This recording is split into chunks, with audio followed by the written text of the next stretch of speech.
Hi and welcome back to my playthrough of Folklore, the Affliction, playing Story 2, Root of Evil. Last episode wasn't necessarily very successful, as we have finally lost our arcanist Deborah. She basically turned into a vampire and we had to fight her. Originally, I kind of panicked actually. Overall, we did meet someone here. I do believe it was the old wise woman we were looking for. I think it was a very young woman, but then when she turned, we saw some gray hair or so appearing. So maybe it was her, and she also gave us something. The question still is that all, or should we move on? Again, originally I really thought, okay, let's move into Wayland Point, let's visit Gypsy encampment and bring Deborah back to life. And then I said, yeah, but we actually really cannot lose this scenario. This is really something that struck me. I'm relatively late that there is no such thing as losing a campaign or so. Yes, you can die, you can suffer from a total group death, but you're basically respawned with some health back and you're not losing any time or whatsoever. Yes, you're maybe missing out on experience so that you don't get that much, so you're not leveling up as much, or maybe you're not seeing all what the world has in stock for you. But that's also a good thing in my book, as this says, okay, you can play it again. And honestly, I do think going after this compass token here, again, I don't know which letter it is, might still help us. Again, we still have two healthy folks, and it seems I was playing it correctly. Now it's really down to a two-player game. I do understand when this happens mid-encounter, then yes, of course, it doesn't change anything, but anything new we would treat now as a two-character game. And at least the witch hunter Theodore is still in an okay shape. Maximilian not so much, he lost an awful lot of blood and also down to 0 power points. Still, I think it might be worth it, because from here we can still make our way back to Wayland Point. Maybe yes, we have to whatever revive them both, one from being a ghost, one from being now in the limbo, but I still think it's worth this, right? So, long story short, we are handing over the marker to the witch hunter Theodore, and we are moving over here. We are crossing basically the road, so off-road to off-road is allowed with one move, and we are ending our movement right away. Then we are flipping over this one here, which is letter D. And this one says, you find an abandoned shack complete with clean blankets and firewood. Perhaps it would not hurt to rest for a bit. Wow, all character recover 2 Vita and 2 power points or ghost points. Oh, wow. Wow, I mean, that is simply amazing, which means we might be able to move on. Yeah, that's great. So let's get rid of this, and ultimately Maximilian is back to 2 power points, which means he can spend now basically both of those power points to heal up to 8 life points. So I think that's really not bad at all. The main problem now really is the other compass tokens are 1-2 spaces away. I think this might be even further. I think we can now. The thing is, we could move on road. So 1, 2, 3, 4, 5. So with 2 movements, we could also make it here, and from here we could make it to here. The question really is, didn't we find what we were looking for actually already?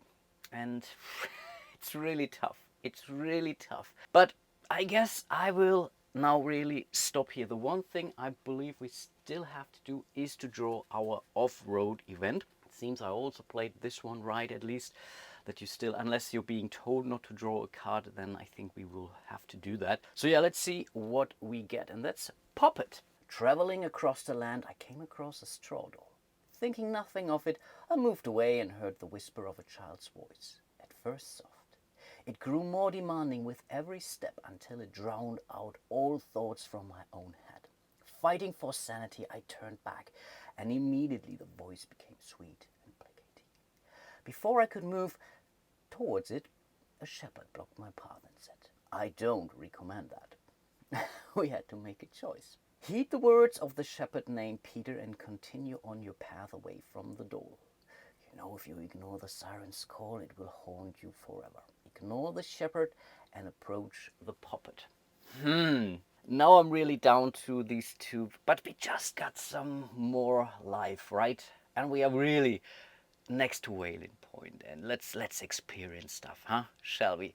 So yeah, we will go for choice 2. Cherubic voice became more sinister upon my approach. Burning the straw menace was the only choice. Okay, leader must roll faith 5.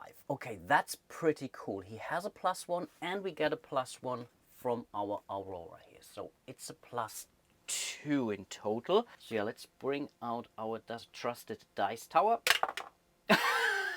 This is so bad. This is so bad. And I keep hearing from you guys that watching me fail at these dice rolls is fun on its own, but I hate it. I really hate it. I'm not sure what's going on. We have a 70% chance of making this right. Oh gosh, as much as we tried, the only thing we could burn was our own hands. The leader loses 1d6 Vita. Okay, I guess we can live with that because Theodore is, I guess, okay with 17 Vita. So let's roll that die. And of course, now we are rolling high. Isn't that lovely? So we're going down to 12 Vita. Yeah, but at least we are living. And I didn't check what it is. Maybe you did. I haven't. So yeah, that's basically our event for the day or night. Okay then, we are handing over this to Maximilian. And yeah, I guess now with another 5 life points that we lost, I think we have to move to Veiling Point. So we're moving, I think we have a stride of 4, yes, so 1 and 2, making it to Veiling Point, which I believe also means we may have to get, I will leave them here for now. I'm not sure, maybe we can keep searching, maybe, let's read. You find Veiling Point in a state of deep despair. Asking where you can find the physician, a local directs you to the town hall, repurposed for taking care of the sick. Through the doors you spot rows of beds containing the infirm. The sick are covered with feverish boils on the exposed flesh. Now that's lovely. Do you examine the tormented sick or rush to find the doctor? Okay, we have a story moment or we are simply continuing on. I honestly do think, and really role-playing this, if Deborah would be with us, she might have made a case to really look after those poor souls. But now I think we have the witch hunter, we have the exorcist, and they're both driven. They want to really get things done. So we are continue with the story here. The physician is found quickly enough. Perspiring as he vigorously grinds herbs to make medicine, he pauses to decide if he will be of any help. Frustrated, he throws down his tools. I have done everything in my ability to help these villagers, but nothing works. They are beginning to die from this illness. No, not an illness, a curse. If you want to help, go into Darkenbow and seek answers. Perhaps then a cure can be found. Choose your path if you have the red story marker. Oh no! No, there was more to find. Oh, that's embarrassing. So we could have found a story marker here and then we could have done stuff. But I guess in this case, yeah, I mean, maybe it's a bonus or so, I don't know. But I think, yeah, we have to basically, we can use the town service. I mean, that's the main thing that we were going to do. And yeah, most obviously, we will send someone to the Gypsy encampment. In Wayland's Point, which is a mid-sized town, we get 2 services per visit per character.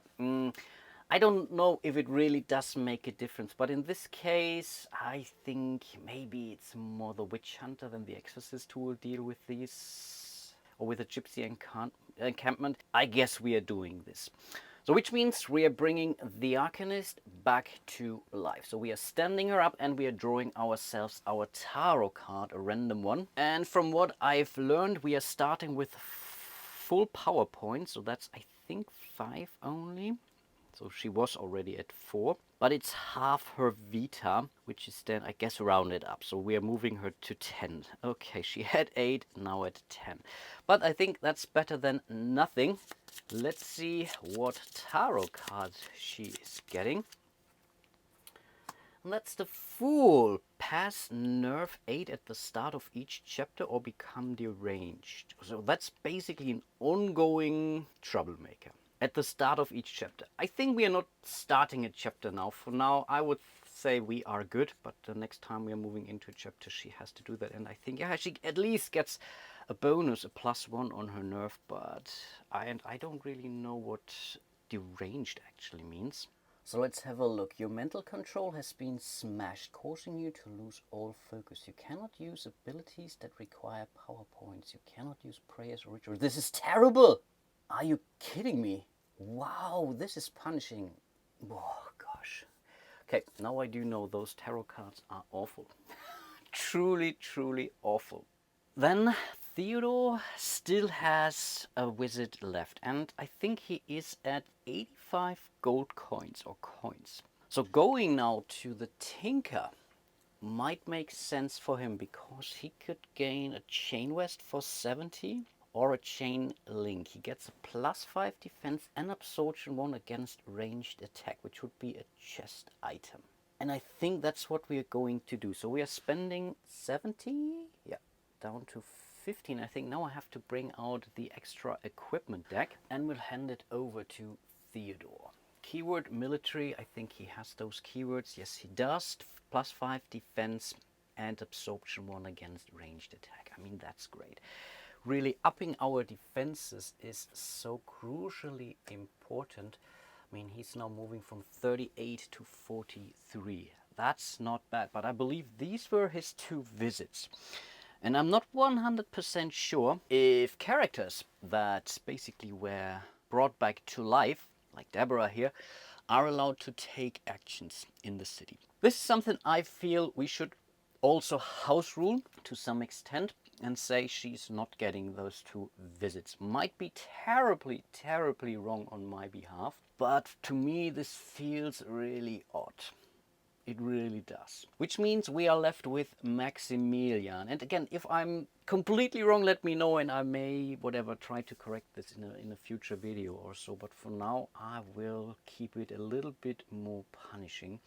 But yeah, it's still Maximilian, and he most certainly will go to the physician. So he's spending 5 once per visit. We can only buy 1 of those, but that's okay. Some bandages, and I think again, recover for Vita. He's our healer. He needs to continue to heal. And then bring out your dead. No, that's a dead character. Oh, we can even cure the deranged condition here. Good to know. But then we are going for those stitches. So we are spending, what's his max Vita? 22. So he's spending 15 more to fully heal him up to 22 Vita again. But ultimately he spent 20 coins for that. But that was definitely worth. He also had 87, so not in a bad shape. And for his second visit, I guess we are going to the chapel. So we are getting a blessing for sure. So we are spending... Let me see. Blessing. This is something I believe I have to note down. +5 defense next combat. I take that. Then we will either go for holy water or for the frankincense liquid, or the liquid frankincense, that is, right? So they're basically the same. You can use it to fill, and again for his aspergillum. That's a fillable weapon, which means, well, we could fill it for 3 damage, or we can throw it for 1d6. So again, it's the more powerful version of the holy water. Now here's the problem. When I buy the frankincense, the liquid one, it cost me 15 coins. Sounds relatively reasonable, actually. The problem I really have, his specialty says he can basically upgrade a holy water token to a liquid frankincense token for 20 coins. So now, why would I pay more? So how is that a good thing? Maybe, yeah, but even if I have the holy water already, it should be 10 or so, maybe 5 to upgrade the holy water. So that's really weird. I really have to look into that. That could be one of those errors that is still in the game, even in the 2nd edition. But again, I will not worry about that too much at this point in time. I believe I think there's nothing says I can only do that once per visit, right? No. I can also use the holy water in multiple ways, and I think I can have up to, how many consumables am I allowed to carry? And I think those things here, they do not count for my items. And in fact, I believe there is no real carrying limit for these consumables. We can carry 8 items and or artifacts. That makes sense. But again, I do think those normal consumables do not count for this. At least I think. Might be terribly wrong. I think, is it mentioned? Yeah, I think we are good here. I think we are good. So I guess I will buy 2 holy water for 20. And do we really need the liquid frankincense? Again, I do like it. That's 20, 35 more. Yeah, let's do that. Let's spend 35 more. I think we're going down to 27 coins, which is still good enough, but at least we have some more tokens now for the rounds to come. Cool. But okay, I believe this is the end of our town visit here. Again, I'm not 100% sure if she should have had visits in the town or not. Again, I thematically feel she shouldn't.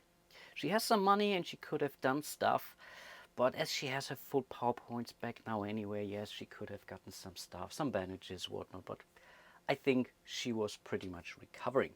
So we are basically trying to travel to the forest, tainted forest of Dark Oak, which is basically over here, and I still don't know if those tokens should have been removed or not. I think they should, because again, the red story marker, this moment has passed. At least I think. I think there is no point now. So we have been tasked to travel there. So we are handing over, I think, the leader token. Oh no, I think it was with Maximilian. That time Deborah wasn't with us, so I guess we are moving it back to the witch hunter. Again, we are starting at the day side. Whenever we are leaving town, we are starting at the day side. His stride is only a 4. She has, or Deborah has the Ring of Moonlight, so she has a stride of +1. And oh, maybe I did forget that. I think I should. Oh yeah, I think she needs to lose 4 coins actually, because she gets 2 coins less as a reward. But okay, that's not the end of the world. So he's moving 1, 2, 3, 4 spaces here. And I think here it doesn't make sense. 1, 2, 3. I think we might as well travel on the road now. Okay then, let's bring out those road events, and here we have the calamity. We are at day. A flooding darkness overwhelmed the morale of the land's inhabitants, causing them to retreat to safety of their homes. Town services are not available in any town until the start of the next chapter, except for the physician and gypsy encampment. Okay, so basically the needful. Keep in play. I think that's okay, because we are most likely not going there to another city or town in this chapter, but we keep that in play, so we have to remember that. Yeah, I think that wasn't terrible at all. So let's hand over the leader token to Deborah. Again, she has a stride of +1, which gives her a movement of 5, but that's just not enough, right? 1, 2, 3, 4, 5. 1 step short. You must be kidding me. But now we are at night, and we will draw our next night event. Freshly bitten. Sounds lovely. A feverish young man sat near the road. We saw he was trembling with bloodlust. Any one character must pass speech 6, which is good. We have lost our bloodlust thing to help the man control his thirst and become respected. Do we have someone with a speech? Yes, Maximilian has a +1, so he will roll the die. And I really should stop rolling the red die here for us, so we are rolling the white die here. So what was it? Speech 6, he has a +1, so a 5. This is so ridiculous. Okay, the group may discard a holy water to auto-succeed. Now we have rolled. I should really... And now we have to skirmish a vampire. I didn't read that. This is this Arkham Horror, Eldritch Horror thing, where I typically stop reading once I see a test. But in sometimes you get some extra things. And honestly, I would have spent that. The group may discard a holy water to auto-succeed. Will you allow me this? It was really a bad mulligan. That's now really bad. Yeah, that's almost feels like cheating. I'm not sure if I would have done that actually, but I don't want to really encounter another vampire again. Come on, allow me this one. It was really a terrible episode so far. So we are spending our holy water to auto-succeed. Yeah, we have to do that. Sorry for that. That's really almost feels like cheating. But again, as of now, I think I have to continue reading. You need to see the events. Otherwise, unless it's really like these off-road events where you have to turn stuff to the other side, or in the story moments. I think everything else I really should now read to the end. I really should. So apologies for that. So we are getting respected. Or should we? Yeah, let's see.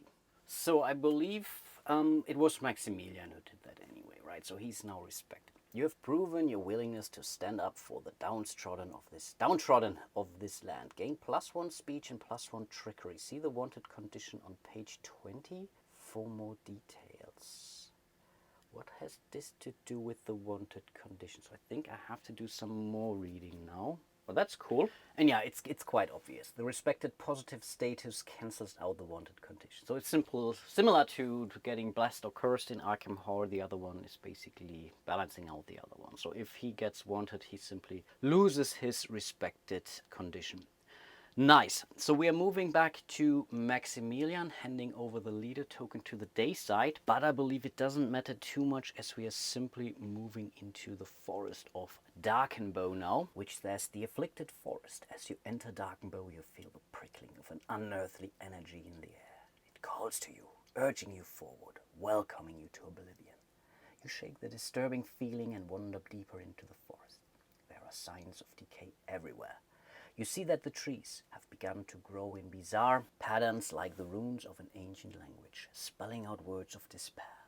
The path narrows and the canopy of trees above you grows thick, blocking out the light. In the gloom ahead you spot an ancient stone archway, barely perceptible in the distance. Oh wow, okay, we are bringing out our next map, so we're using a forest path tile. Which comes with some special things. Let's have a quick look at our primary goals here. Get all characters to the exit zone to continue to the Vile Oak. Okay, this sounds like a fun encounter. And we have some optional goals. Investigate all search tokens. I believe there is only one, right? Investigate the archway. Okay, by completing this map skill check. An archaeology 6. Does anyone have archaeology? Yes, the Arcanist actually does. And then, yeah, we can basically move on. And I think there is an attention which we should read. The strange trees around you seem to reach out and threaten your passage, almost as if they possess a dark will of their own. At the end of the adventuring round, the leader must roll a d10 on a 1 or 2. The group must skirmish with a dark oak. Okay, yeah, that's basically similar to, where was this? I think in the last story where we moved around there, and then yeah, also I think it was the graveyard. Also, I think there's this shortcut through the graveyard where we had to do something. But in this case, we are only quote unquote skirmishing. Okay, then let me set up the map and continue from there. Okay, then here we are. This is our map for the encounter here. Right now there aren't any enemies, and one thing I almost forgot is that we are in darkness. I'm not 100% sure where my actual darkness token is. Maybe it's that, maybe it's not, but I have to remember we are playing in darkness, which pretty much gives us a penalty on melee and range attack, I think 5 and 10 respectively.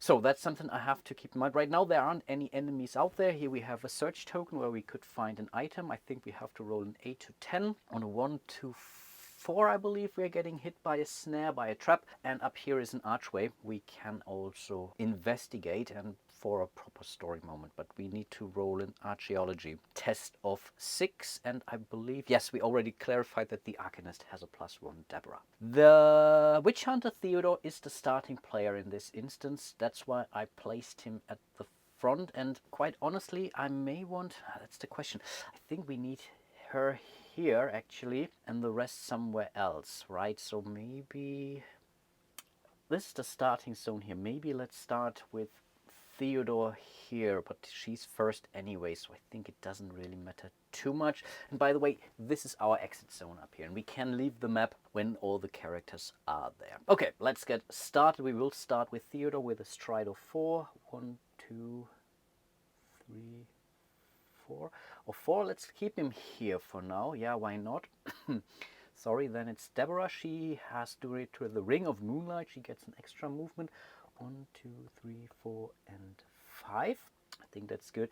And yeah, I think Theodore, we are simply moving over here next to them. So then we have to roll our d10, right? Yes, and on a what? 1 or 2 we have to fight. And I think this is really something which we have to continuously do. Indeed. I think on the, what was it, the map on the graveyard, we could be, once we roll this once, we would be okay. But in this instance, no, we have to keep rolling. And for whatever reason, I can't find my dice tower. But yeah, here we are. And then we rolled really a tremendous amount of 1s so far, so it's not unlikely that this will continue now. I think we rolled the 8-sided or 10-sided die 3 times in this episode, or this campaign so far, or in this story, and Oh gosh, this is so ridiculous. We are not getting anywhere. Yeah, at the end of the adventuring round, the leader must roll a d10 on a 1 or 2. The group must skirmish with the Dark Oak. Okay, let me bring this one out. So here we are. So we have to roll a 6-sided die now, basically to determine its strength. And there's no bonus as far as I remember. 3 might be okay, which says no modifiers. I think we dodged a bullet here. We are still playing on the dusk level, so the might is a 0. But I still believe we are playing in darkness, so I think our penalty still does apply. Relatively certain about that, and we don't have any light sources whatsoever. Really would have loved to buy ourselves some more torches, but yeah, I think I didn't have enough time actually. So yeah, let's see. They will go first. Again, we have to bring out our attack and defense markers. As we're already suffering from the darkness effect, I think we will all attack. So let me place them here. So that's Theodore, that's Deborah, that's Maximilian, and the Dark Oak will go first, right? So again, and I must not forget now, Witch Hunter has a +5 actually. This is not a ranged attack. Do we see that here? Is that a ranged attack? Oh, that's a good point actually. Doesn't say so. It doesn't say if that's a ranged or a melee attack. On the other side, I'm pretty sure we would see that, and I'm relatively certain it's a ranged one. So I'm not sure if we're getting the absorption from the Chain West. I don't know, but let's roll first. 66. That's a hit for anyone, right? Yeah, there's nothing we can do. So let's see. Lose 1d4 Vita, and 1 random character that was hit must pass to trickery 4 or lose 1 consumable item or item token which is broken by flailing limbs. Okay, wow. Yeah, let's see. We will start with Theodore, and at least damage-wise, it's not too bad in this case. So that's Theodore. Well, of course, rolling a 4. Ah, boy, he's going down to 8 now. I'm relatively certain we will still face something more sinister here. Then it's Deborah. We will roll for her, and that's a 2. It's at least a little break. Okay, but this goes also to 8. Oh, we're really not in a great shape. I think we have to heal like crazy now with the Exorcist. And then, yeah, it's Maximilian. Again, they're all getting hit now in this case, and that's... Okay, he was at least fully healed. That's something. So he's still moving down to 18. That does hurt. And then, yeah, it's our turns. We will start with Theodore. He will use his ranged attack, or rather his crossbow. And again, he gets a +5 on the first, but we're getting the -10 as he's using a ranged attack. So it's a -1 for him. Right, okay. Let's do that. And what's the defense here? 47, so basically 48. That's good enough. Okay, that's not terrible. But again, in this case, we are only accumulating the amount of hits that we are doing. So that was 1 hit from Theodore. Nice job. Then it's Deborah. She has her stiletto. Again, she's also suffering from this. So that's a +5, +7, -5. So it's still a +2 for her. Let's see. 76, 78, also good. Oh, I forgot this. I have to do that now. But again, give me that. I'm not taking it back, of course. We still have to determine a random player. I don't know why I keep forgetting that. So let's roll our die here. 4, that's the Arcanist, Deborah. So she needs to, what was it? Roll a trickery. She doesn't have anything in respect to trickery. No. So let's see. Come on! So she has to lose 1 consumable item or item token. So I think in this case, yeah, she has to use the iron ore. That's bad. We wanted to use that for the tinker to get ourselves the silver breastplate. But okay, it's gone now. Nothing we can do. And then it's still... I think we have 2 hits now on the Dark Oak. Then it's Maximilian. He's hitting with a +4, +9, minus, so +4 basically. 29. That's definitely not good enough. So this is moving down only 2. Are you kidding me? And then again, we have to make a choice. And what do we do? They were both badly hit now. Let's do that. So they will move to the defense side. Basically both Theodore and Deborah, and we will leave Maximilian, who is still in a good health, on the attack side. We only need one more hit, so let's keep it at that. So we will roll for the Dark Oak. Again, there is no thing. Oh gosh. 76 minus 10 is 66, minus 5. Again, I'm looking at Theodore. No, they all get hit again. This is, it's really ridiculous. I'm not sure what's going on here. So we have to roll for Theodore again. So he's getting hit, lose 1d4, and it's a 2. Okay, he's moving down to 6. Then it's Deborah. And Paul, by the way, gave me a great tip to not use d4s but d8s. And I don't have one here. I think I really should change that. I hate these but I have better d4s. Wait a second. I have these cool old school d4s. Let's use those now. I think that's the better one. So again, that's the roll for Deborah. And that's a 2, and it's also rolling much better, it seems, in our favor. So also moving down to 6, and then last but not least, we have Maximilian. That's a 1. Wow, that's a cool die. We keep that for at least for the enemies. Moving down to 17 points here. And then, yeah, it's basically us. Again, we will start with the Witch Hunter. He gets a minus 10, minus 20 now because of the darkness, plus 4, so it's minus 16, I believe. Minus 16, yeah, okay, that's ridiculous. Nope, that's not good enough. 43 is not a bad roll, but not good enough. Similar for the Arcanist. Again, minus 10 from the defense, plus 5, plus 7. So it's a minus 3 for her. No, minus 20, of course, she's also defending. No, minus 15. Oh, gosh. I hate these modifying tables. So minus 15 is her base thing. Then she gets a plus 3 from her might. That's minus 12. Minus 8 for her. So 60 minus 8. I think that's enough. That's 52. And we need a 47. Okay. The oak is dead. It's still, I'm pretty sure we can keep going. So we still have Maximilian. He doesn't really need to roll now, but I think he's using 1 power point now to heal someone. I want to hold on to 1, and I think in this case we want to heal the Witch Hunter. I think he's kind of our tank, so we need to keep him alive. And then, yeah, he could roll, but that's basically the end of the encounter here. We're getting 6 coins each, and then, yeah, we will move into the next adventure round. This darkness rule really sucks. So let's see. 1, 2, 3, and 4. Moving here. Maybe we have to move him up here. And the problem now really is I have no clue what's happening here. We could go for it. We could fail. Then something terrible could happen. So we could have to, whatever, fight someone there. I don't know. Then it's Deborah. I think she needs to go 1, 2. I think it's here 3. I think we have to move 1 space further. Actually, we need to be adjacent. Then we are performing our test there, and again, our thing is a 5 for her because she has the archaeology. So yeah, it's a 5.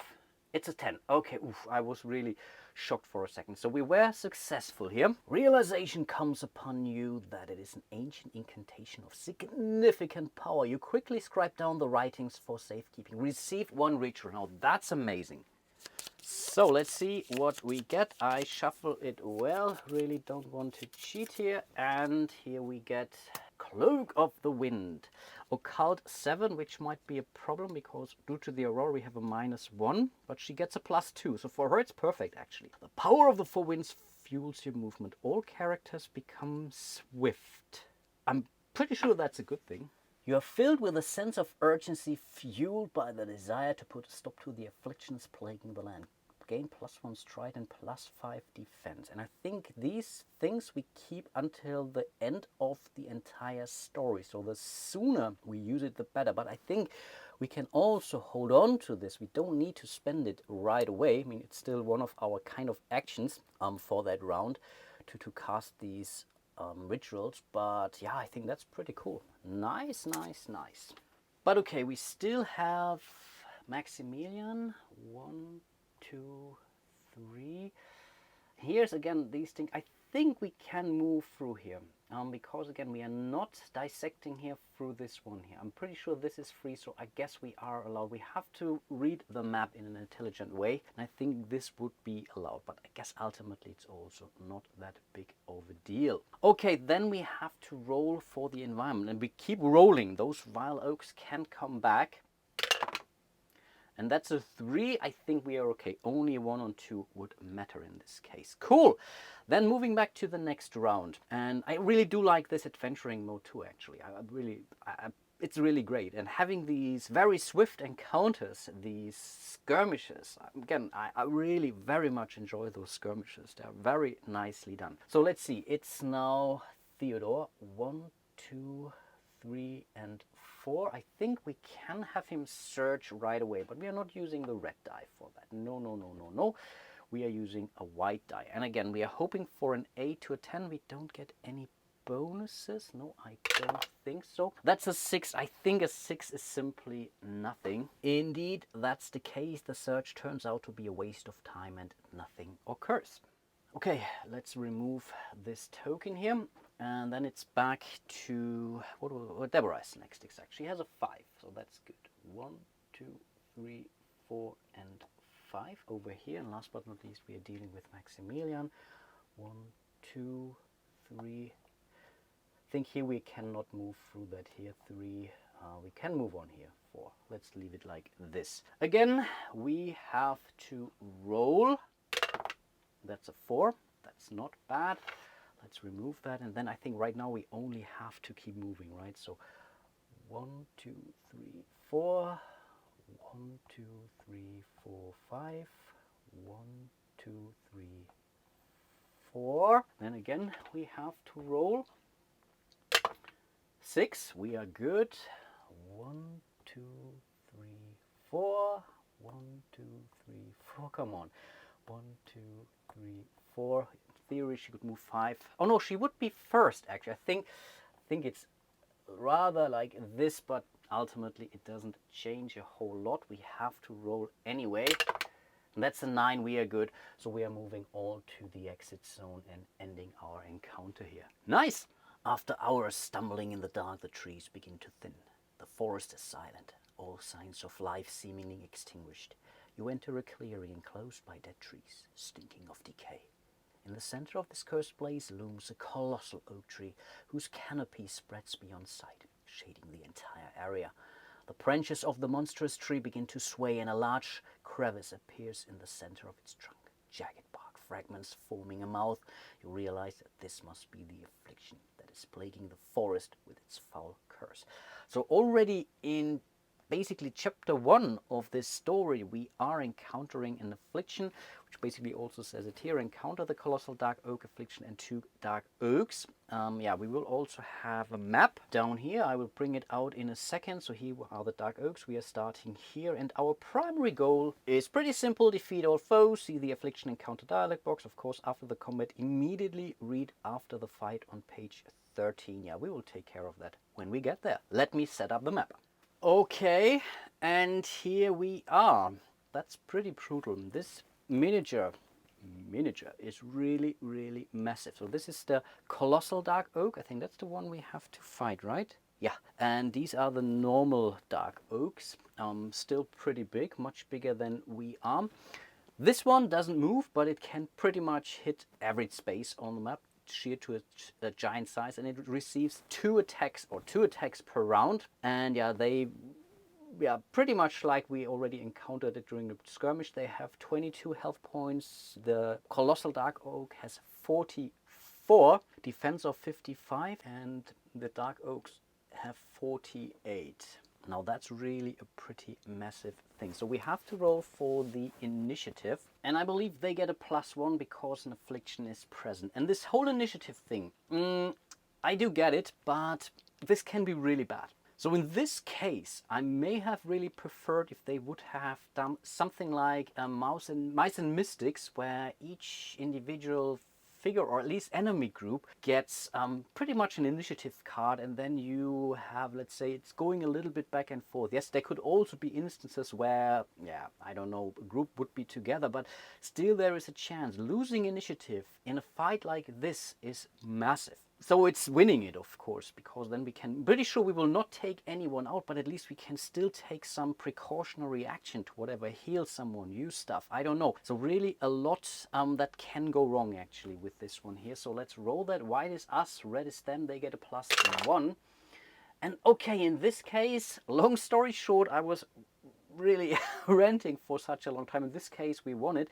Again, this only means that nothing terrible is happening to us. I mean, if they're all hitting us before we can do anything, one of the characters could be down. I think you get the idea. So it's Deborah who is the leader for this round. As we have stepped over into a new map, you're handing over the leader token. It was with Theodore, now it's with Deborah. And I think this might be a good thing. And by the way, we are no longer in darkness. I think fighting this fight in darkness would be really brutal. So I guess we are using our, what is it? The ritual. It's not a prayer, it's a ritual. This is instead of attacking, but I guess doing some prep work here might be actually very, very crucial. So let's do that. It's an occult 7, again due to the aurora. We get a -1 to occult, so that's an 8. But because she gets a +2 on occult, that's a 6 for her. Again, getting this swiftness now might be crucially important. The problem is, yeah, she doesn't have a reroll, right? She already used her once per chapter. We are still in chapter 1 after all. I mean, after all this hassle, it's still what it is. Oh no! No, no, no, no, no. I think in this case we can hold on to this. Exactly. This prayer, for example, would tell us discard this prayer even if unsuccessfully performed. But I think in this case we get to hold on to that. So we can try again. And now she can still move and stuff, but she can no longer attack. This was pretty much her act for the round. Does she have something she needs to do? And I believe not. This is basically a +2 damage on a successful melee hit. Could be really important. This is something that's an ongoing effect once per round when we draw. Okay, that's for her cool. We can draw 2 items and choose one. I think we never did this, I believe at least. And then yeah, I think we will not move her for now. No, let's not do that. Let's move over to Maximilian. I believe he wants to fill his aspergillum, right? So we are moving this here, and for 3 damage for 4 uses. So it's now an extra, what is it, 3 damage, so we used it once on the aspergillum. Again, it's fillable, but I think as we are still adjacent to all our fellow players, we are going to spend our bandages. We can do that pretty much, yeah, in ongoing fashion, and we give it over. I think we have to give it to Deborah. So she's now also again at 10 Vita. Let's try to keep her alive as long as we can. And then the question really is, how bad do we want to hit the Colossal Dark Oak before we are doing anything else to the others? And I think in this case, yeah, let's go all in, right? Yeah, I think we have to. So it's 1, 2 spaces. Again, we didn't act before. Using all those abilities and tokens is nothing really. We can go for it. And then, yeah, we are pretty much hitting the Colossal Dark Oak with a defense of 55, and we get a +9. Yes. Okay, let's remove that die here, and oh, come on, 20. That's not how you win, guys. That's really not how you win. And I think we also lost our thing here for our filling, so we spend it for nothing. Wow, that's tough. Over to the Witch Hunter. The thing is, he still carries the caltrops to place a snare token in an adjacent square. Anyone entering the space takes 1d4 snare damage. But again, adjacent for him, yeah, this doesn't help, as this would be this one here actually, or this one, but again, most likely no one is moving in here right now. So I guess for now we will not use those caltrops. Hopefully I will not forget that. Is any one of them? No, they're all melee attacks, so we cannot really use the absorption from our chain west, but that's okay. We will still attack the Colossal Dark Oak with a +9 for him, again, as it's the first round of combat, right? Yeah. Okay, 73. Okay, that's a hit. That's not bad. So let's see. Yeah, that's really a problem now with those dice. We are moving those life counters here. So let's see. We have I have really 2 of those d4s. He gets 2 rolls. Keep that in mind, and gets the higher one. And in total, he gets a +3, if I remember correctly. +1, +3. Yeah, it's a +3 in total. Yeah, nothing else. Okay, 3 + 3 is 6 points. We have to start somewhere, obviously. So it's moving down to 38. Now that's something. So we're close to bringing it back to the actual side. But I believe this was our turn. The Arcanist completely whiffed. Yeah, this +5 defense from the swiftness would have been amazing. But yeah, we are moving over to our enemies. And the Affliction will always go first. So again, 1 to 2 is the Witch Hunter, 3 to 4 is Deborah. So it's not moving, which means we are immediately declaring a target, and it's Theodore in this case. I'm not sure if I like this or not. It gets 2 attacks. Oh, that's a good one. Do I do both attacks on the same hero, or do I roll for each attack individually? Huh. And in fact, it's for each attack individually. So in theory, what you can do, and I think this is what the rules even suggest, to basically roll them all. So use the targeting die, use the percentile die, and then you can have 1 roll and determine everything. So we are basically doing that twice again. So in this case, it's Theodore, and they have a +8. Wow, a +8 on their dice, even on the dusk level. That's pretty brutal. Yeah, 81, that's absolutely a hit, but it's only a 1, hopefully. The only is correct in this case. And this says, Nature's Revenge, the tree attacks all characters. Yeah, it's all characters. Are you kidding me? Yeah, okay, I think in this case it is what it is, but that's still weird that it's weird. It's really weird that you are basically defending with 1 character, and this 1 character then basically determines the outcome for the others. So let's start with Deborah. She's the leader, so she gets the first hit.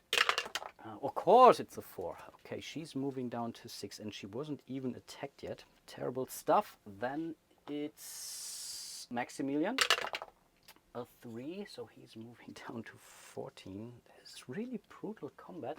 And last but not least, it's himself, and that's also a 3, so he's moving down to 7. Oof, oof, oof. That's not looking good. And quite honestly, I'm not sure what I should be doing. I think if we are suffering from a total party death, we would simply be respawned, or we would all transform into ghosts, so then we would respawn pretty much at the closest location. I think in this case, most likely back to Wayland Point. And then we start from a point. Let's worry about that when we get there. Okay, but that was only the first attack. In this case, I will do it correctly. I will roll all 3 dice at once. And that's Deborah. I'm not sure if I like that. And it's still, again, it's the 41. Okay, is that enough? I think it is enough. 41, yeah, it's 49, again, for the +8. So it's definitely a hit. And again, the 1 says a +1. A 4 to all characters. The tree attacks all characters for 1d4 each. It's Nature's Revenge, yeah. It is what it is. Wow. Okay, we are starting with Deborah. It's down to 2 already. Great, great, great. It's a tough game. Then it's Maximilian. It's only a 1. Okay, that's down to 13. And last but not least, we have the Witch Hunter for another 3, so he's going down to 4. So basically both Theodore and Deborah could die. And we are not over yet. We still have our friends here.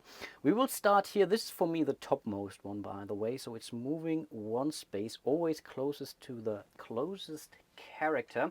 And let's have a quick look at its value, 48 and a +4 during dusk for its might. Yes. So again, it's Maximilian, defense is 36. But yeah, that's very, very unlikely that it's missing actually. Yeah, of course it's hitting. And that's an 8, so we have to remove the dice tower here. Oh, and I just noticed the Dark Oak's attacks have reached 2. If there are monsters that are active... Okay, stride on the map is reduced by 1. No, it's not more than 1 Dark Oak. The Colossal Dark Oak Affliction are included. Okay, so we are losing 1 stride, but I think that's not a problem. The thing is, would it have moved with the reach 2? I don't... that's a good point. I have to check that. I think it wouldn't have moved because there was someone in reach, so I will move it back. Not the end of the world, I think it's okay, but still. And then, yeah, that's the big thing. The Dark Oak attacks all characters within reach. Ah, that's the thing, within reach. So in this case, I really don't know. No, it's actually quite clear. The rules say they are moving even if they have reach. So in this case, because it makes a big difference. Yeah, because again, we are hitting basically all three of them now again. Yeah, we are toast. So, yeah, they're still at 42. So again, all characters within reach, in this case, something I maybe should have noticed, and I would have changed maybe the stance. It could have changed some, maybe not. So this is in range, 1, 2 is in range, this is in range. We can again reach 2, we can count diagonally, obviously, so everyone gets hit again. So which means the Arcanist is most likely dead. Yeah, she's dead, becoming a ghost. I think you can still do stuff as a ghost. I have to really check that out in a second. So let me bring her down for now, and let's have a quick look later on. Then it's Maximilian. He will be fine for sure, but still he's moving down to 11. I really don't know how to win these combats now with such a broken end, and it's really crazy. But okay, it's a D100, and yeah, it's not very likely that we are dodging. And then last but not least, we have Theodore. That's a 2, so he's at least still alive. Hooray. But yeah, okay. So she's basically a ghost, and we still have one here. So let's see, we are flipping her to the other side. So she is becoming a ghost with 10 ghost points, 41 defense. So ghost points are, oops, I believe kind of her power and life points. Could be terribly wrong. The cool piece is we also have a miniature for those ghosts. So I think we are basically simply exchanging her, but in fact not, we are removing her. And at the start of her next turn, she's then basically brought back from the point she died, I believe, right? Of the original position, exact. So let's leave her here for now so that we do know. But this also means she cannot be targeted right away, which is, I think for, yeah, it could be important actually for this Dark Oak, which would still activate now actually. So let's see, 1, 2, 1, 2. I think it can actually hit them both, right? And I think in this case we can. So I think we have to actually roll the targeting die in this case. So 1, 2, 3, 4, 3, 4 down here, and it's 1, 2, which I believe in this case means we are moving 1 and 2 spaces here. I think I can choose, because again, it does not say that we have to move it in as many, or in a position where it can hit as many heroes as possible. That's true for the ranged fighters, but I believe not for the melee fighters. So again, I could potentially cheat here, but I believe I get to choose in this instance. So we are trying to attack Maximilian here with, again, what was it? The +4. 29 plus 4 is 33, has a defense of 36. Okay, finally we dodged one attack.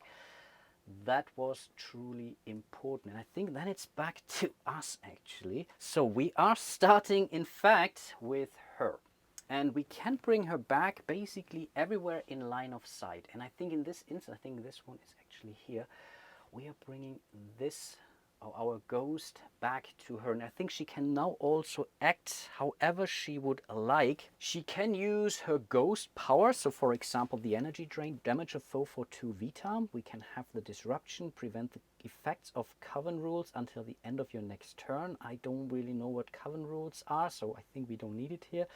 5 is really a lot, but we can take control of a non-affliction foe during their next turn, so we get to choose, so that's cool. But it costs us 5 ghost points, and again, those ghost points are her power points and her life points. And then we have the Interruptus. I'll cause 1 foe to lose their next turn, which is almost as good as the other one. But I believe we can do all of the actions. that are listed here. So we can move, we can attack, and we can use ghost powers. But I think only each of their powers once per round. So I think we can even go for multiple things. But I guess for now, let's not get greedy. The problem is our attack is only a measly 1 because she cannot use any weapons. There are spectral weapons out there, but yeah, in this case, unfortunately, we don't have that. But okay, she's attacking the Dark Wild Oak anyway, so we still have to roll well. Her might is still a +5, and we need a 55 in total. Yeah. Okay, no, that's not good enough. Anyway, we will still use one of our ghost/power points to use the energy drain, so we will hit it for 2 more spaces. So it's going down to 36. I think we have to start doing this. It would have been a 35 again, or her damage. It would be a 2 in the end, but I guess it's still important that we do damage. Okay, of course we can also not use our Cloak of the Wind and anything, so it's pretty brutal and pretty limiting, and none of our abilities. But okay, it is what it is. We will use our Aspergillum and our liquid frankincense for a +3 damage here with Maximilian. I think he will remain where he is with a +9 still. Yes. I don't know what's on here. 6. He doesn't have any rerolls, right? Nope. Yeah, I mean, it is what it is. The question now is, do we move Theodore out now? And I think we do, just to give him at least a chance not to get hit by both of them. So I think we are losing 1 stride. So we are down to 3 stride, but I still think it's okay. 1, 2, and 3. I think we can move through this space here diagonally. I think this is really allowed in this case. And then we are spending 1 of our ammunition, and we can use, this doesn't help. It doesn't really help the Caldrops, because they will always move that way, that they are not, or trying to avoid my trap. So I think in this case, it's really pointless. Let's simply just try to hit the Wild Dark Oak, or the Dark or Colossal Dark Oak, with a +4 only, right? Yeah, it's only a +1. 4. Come on, what am I talking about? 42. Okay, we are spending 1 of our power points to re-roll that result. We need that. We need hits now. Gosh! Okay, I mean, this way we will not get anywhere. We are losing our liquid frankincense, and I don't know what's going on here. But yeah, that's basically it. We started with the Arcanist, all the others whiffed. So we are moving back to the Colossal Dark Oak. I think we have to again roll that die here, so we will see. It's still the same order of things. The only question I have, I think she is ethereal, so it's much tougher to hit someone who is ethereal. And yes, they have an absorption 2 against corporeal non-ethereal foes, and those are clearly non-ethereal or corporeal foes. I think that's okay, but of course she has to get hit first. And I really do like this whole ghost rule. A lot of thought has gotten into this game. I really do enjoy this, even though I'm terrible at it. So again, we are rolling the 3 dice to see who's getting hit and how. 4 is in fact the Arcanist. It is the Arcanist, and yeah, she is clearly hit with a 4, but again, it means it's the Nature's Revenge. The tree attacks all characters for 1d4 attacks. And I just noticed something. If a creature's attack affects more than 1 character, the creature rolls once for its attack, but the attack roll result is compared to each character's defense. So similar to a skirmish, but again, so far it didn't really matter. It could be where it's close, where, I don't know, we have a +5 for Theodore, though there could be a potential situation where everyone else gets hit, but he maybe not, because it was a close call, because it rolled a 39 or something like that. Right, but I think so far, yeah, I think we dodged the bullet there. But okay then, everyone gets hit. No surprises here. We will start with Deborah. Again, she has an absorption of 2, which is 0 in this case. Okay, so she is alive. Again, the ghosts are tough, but they're also not doing an awful lot of damage. Then it's Theodore with 4. Moving down to 7. I mean, she has to heal, I believe. And the real problem now is the Witch Hunter. Would you allow me this? No, they were not adjacent anyway. No, forget it. They were not adjacent, so it doesn't matter.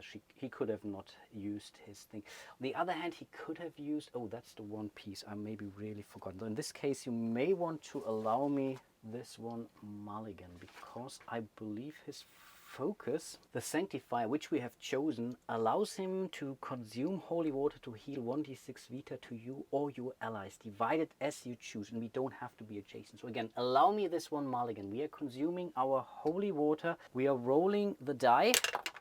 It's only a 2, but anyway, we are giving those 2 points to Theodore now, so he's at 4, and now we are rolling. He could still die, but I have to, yeah, I have to take my chances here. Because if I don't, I mean, he's pretty dead anyway, I think, because... And 3, no, he's at 1 right now, but of course he will get hit by those fellas here. And I believe this was only the first attack of this wild dark oak. Yeah, it was only the first attack. We are hitting again. I mean, this is pointless. Oh, in this case we are good. That's a 9, awesome. Okay, we dodged that bullet here. Not too bad, not too bad. And this is really driving me crazy here. Okay, and what now? I think it's then this fella. It will clearly attack Maximilian. Yeah, there's no point in moving away. And that's 75, I think 79. That's certainly enough, but the 5 means a powerful downward attack makes you lose 2d4 vita. So he could die now as well, actually, because he's only at 7 vita and 6. No, he's very much alive. What am I talking about? He still has 1 vita left. I really don't know how this should work, actually. I really don't know. And then... it's the second one here, and I think it's already adjacent. So again, he will get hit, but in this case, it doesn't really matter because one of them will die anyway. Yeah, with a 77 for sure, and a 7 is the same thing, right? Oh, and Razor 2, by the way. No, that was the other one. No, that's the other one. No, it's still 2d4 vita, so he's pretty much dead and gone. So we are moving this fella here, or maybe let's leave him like this. Let's see what the ghost side is saying. Same thing. The energy drain seems to be similar. We have Holy Wrath. Inflict 1d4 damage to one creature and make them immobilized. Not sure if this, but it's a 1d4, of course. Better than the 1d1. It's a ranged attack, so maybe that's something. We can weaken a foe, whatever this means. Have to see that. And the resistance, give an ally a +2 against a negative status check. Use at any time. So not bad. The defenses is pretty good for those ghosts. That's a 42 for him and a 41 for her. But yeah, he's still a ghost.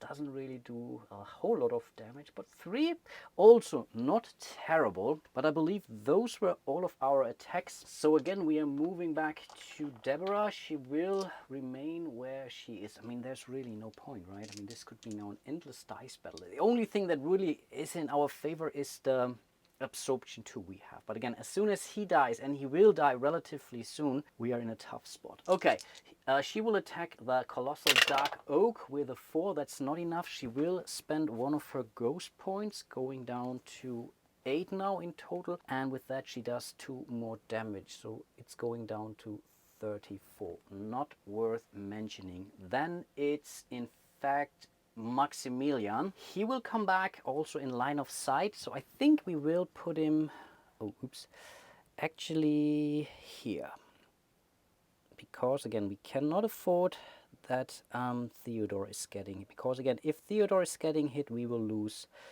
this fight here right away, so the total group death. And then again we can still fight. We will attack the Colossal Dark Oak, of course. His might is a +6. It's ridiculous. We are also losing or using one of our ghost points, right? So we are 10, so going down to 9. And oh, we can use multiple. That's an interesting one. Should we use multiples now? Let's do that. So we are doing 1 hit now for 2. So it's going down to 32. And then we are spending 2 more. So we are going down to 7. This could be bad, but I think having him being sent to limbo might be the better deal in this case. Yeah, let's see some more tarot cards. Why not? So to go for the Holy Wrath, inflict 1d4 damage to one creature. And of course, this will be the Colossal Dark Oak with 3. Okay, I take that. So we are going down to 29 with it. The problem is we are still with 44 points for those two here. So this will be really, really brutal. Okay, and then last but not least, it's Theodore. He will simply move one space further here. We have to spend our last ammunition. I think we are focused, so we're getting a +1, so it's a +5 in total, because we are hitting the Colossal Dark Oak again, of course, and no. Okay, we are spending, it doesn't really matter at this point in time. I think it really doesn't matter, does it? I don't know. Let's spend it. I don't really care. Let's re-roll that. It's of course not a hit. Yeah, okay, in this case, I mean, if he would have hit all his hits now, basically he hit 3 times, I'm pretty sure he would have inflicted in total, I would think, 8 to 12 damage points easily. So it really, this would have mattered then in the end, because then it would be done. I think in this case, yeah, let's not worry about that. It doesn't matter. It's back to the Colossal Dark Oak. We are rolling the first attack. That's again Deborah with a 40. It's a plus, so it's hitting Deborah with a 4, and again a 4 is the tree attacks all characters. Okay, this could now matter. No, it's a 45. No, it doesn't, because even though he had the chain vest, that's not good enough to defend from it. No. So Theodore is also dead, because again we are hitting all characters for 1d4 Vita. He was down to 1 Vita. We couldn't have used any more of our power points and whatnot. So all of our characters are now pretty much in ghost form, which again means that's a total group death. If all characters die and become ghosts, the story stops and their bodies are eventually found by wandering gypsies and returned to the nearest town's gypsy encampment. So we are basically moving back to, what was it, Wailing Point. Then a ton of things happening. We are getting basically everything back. Full Vita and power points. Hooray. Each character loses 1 item at random. We cannot lose artifacts, but we can lose items. So we can use our protective vest, we can use our crossbow. This is terrible, of course. All positive and negative status effects are lost. Cool. All infection tokens are lost. We are losing all of our companions. Now that's really a problem, because we had this nice farmer here, but okay, goodbye farmer. We are losing half their coins, which is really penalizing, as we also now don't have enough money to buy ourselves, let's say, replacement weapons, for example, if we are losing the crossbow. And then all characters receive a random tarot card. Oh, we are even getting a tarot card. Oh, that's lovely. All boons are lost. Character 1 becomes the leader. And then, if the section of the story in which you die does not contain instruction to follow, if a total group death occurs, place the group marker in the nearest town. Okay, that's Wailing Point. You must travel back to the location of your death and continue the story, skipping the encounter, event, etc. that caused the group's demise. So we still have to move back there, but we don't have to face the Colossal Dark Oak again. That's at least my understanding, right? So we would continue to read after the fight, it seems, but again, we have to go there back before. And here, I really don't know if I want to do that. This, to me, feels like, okay, you have lost your story. In this case, I would rather restart that whole story with those characters, or maybe even start with a new party. But now again, if we would lose, let's make an example. Let's start with the Witch Hunter. So he's losing a random item, which in this case, it's either, no, I think it could be even 3. So let's say 1, 2, 3, 4, 5, 6, right? On this one here. Let's see. I mean, if we are lucky, we are losing the cold drops, then we would be in an okay shape. No, we are not. We are losing our chain vest here, which is basically gone. We can buy it back for 70, but for now it's basically gone. So we have lost all our progress. That's the one piece. Then we would gain a tarot card. So let's see if I find one here. Where's my tarot deck? That's Rituals Tarot card. So let's see what he gets. Again, let's play it out and see what chances we will have. I mean, good thing is we don't need to buy another weapon. But for Maximilian, this could be the case. And then again, if we are losing our weapon and cannot buy it back, maybe we can actually, but still, that's really terrible. So let's see. It's a tarot card.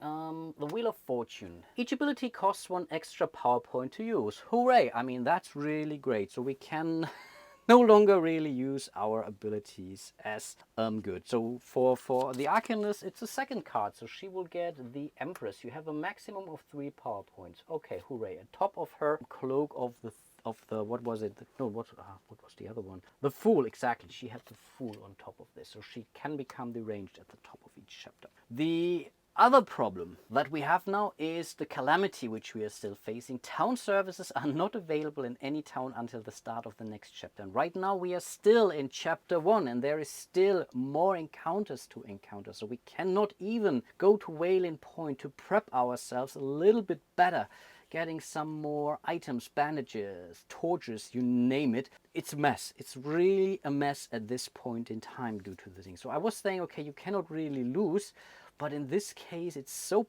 punishing actually that there is really, I'm not sure if I should go on actually.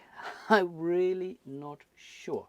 So I guess I will end my playthrough for today, and I will think about it and I will leave you some room to whatever. Send in your comments. What do you think I should be doing? Should I keep going? Should I maybe restart? Maybe with another group of heroes and maybe give them something on top of this? Because again, this feels now very bad. Each of them, we have 2 tarot cards for the Arcanist. We have now a really bad one for the Witch Hunter. I'm not sure what Maximilian would be drawing. And again, let's see what she would be losing. I mean, we have 3 items for her, right? So we have the ring, the stiletto, the ring of moonlight, and the ring can never be removed, so that's basically gone. So we cannot lose it. So it's basically again 1, 2, 3, 4 in this case. We are rolling our 4-sider, and bam, it's the stiletto which is gone. Yes, in theory I think she has enough money to buy our stuff, but again, we cannot buy something because town services are closed in Wailing Point in this chapter. So it's a mess. It's really a mess. So let me know what you think I should be doing at this point in time. Again, I think it's cool. I really think it's okay. We lost, that's fine. I take it with pride. Whatever, that's totally fine, and that's fine. It's a difficult and challenging game, but I'm not sure if I should really keep going now this point in time. Maybe I should also house rule, say, okay, yeah, let's get these tarot cards, but let's not have them lose their items, for example. Or if it's their only weapon, they cannot lose their only weapon, something like this. Maybe that's something that we can house rule at this point in time, and then I could still consider, okay, let's keep going from there. Let me know. Before I say goodbye, a huge shout out to all of my patrons and channel members. You guys are amazing, really amazing. I really appreciate all your support. If you want to support my little channel here, you will find a link to my page on Patreon. You can join me here on YouTube. You can click that little thanks down there for a small or not so small donation. Leave a comment, like and subscribe. Everything helps, and hope to see you soon in one of my other videos. And until then, bye bye.